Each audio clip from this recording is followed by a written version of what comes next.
So a missile lands in Poland. Sadly, 2 people were killed. The media jump to say this was Russia. Now, just from a logical standpoint, Russia has had difficulty taking Ukraine. Why would anybody think that they are ready to launch an assault against NATO? So logic would tell you they are not. And they will not. The threats of nuclear war, that's a different thing. And I think if they were going to launch an assault, they would hit a strategic target. They would make a statement in doing so, and they may even go for the big bombs. One rogue missile, sadly killing 2 people, but in the scheme of launching World War III, or at least the potential of it, killing 2 people isn't going to be the thing that does that. There's no reasonable explanation that that would be Russia, yet the media flipped out, saying it is. A couple days go by and we find out it might have been from Ukraine. Oops. So how do they soften that blow? Well, some places even go as far to say, well, Ukraine is still not responsible because they wouldn't have been firing those missiles if it wasn't for Russia. So Russia's still at fault.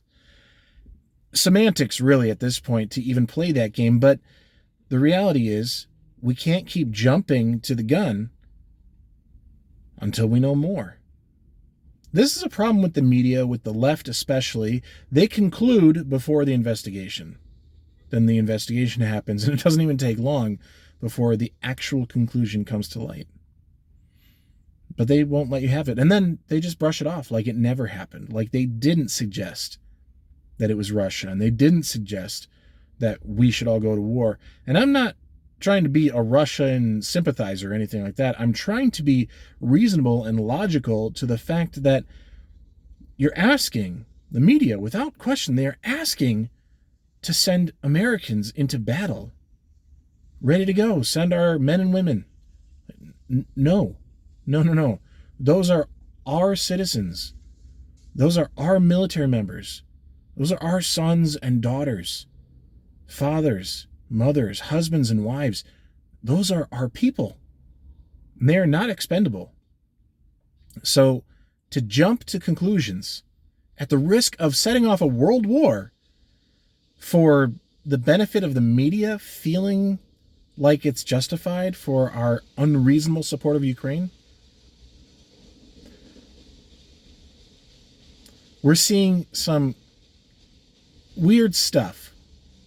Let's say interesting dots to connect when it comes to all the money we keep sending to Ukraine, then how a lot of that ended up in FTX and then back in Democrat hands for their campaign. Interesting how it's kind of being laundered or rinsed through this war for the benefit of Democrats. I'd say, it's a conspiracy theory, and I'm not trying to... It's not a conspiracy theory. It's just seeing what's happening, connecting a few dots, and going, it's worth asking questions.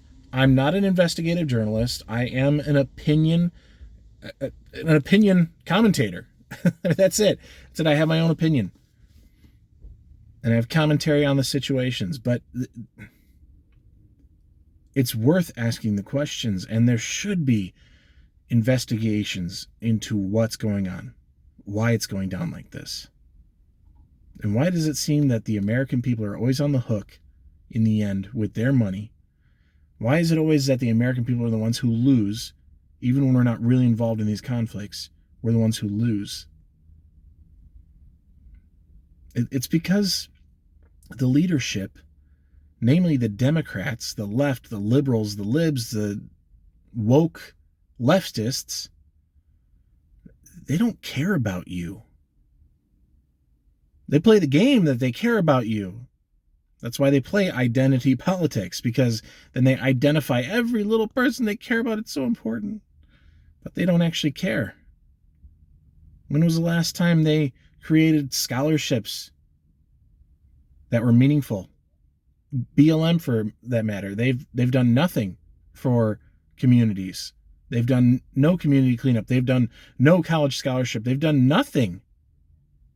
Yet they've collected millions.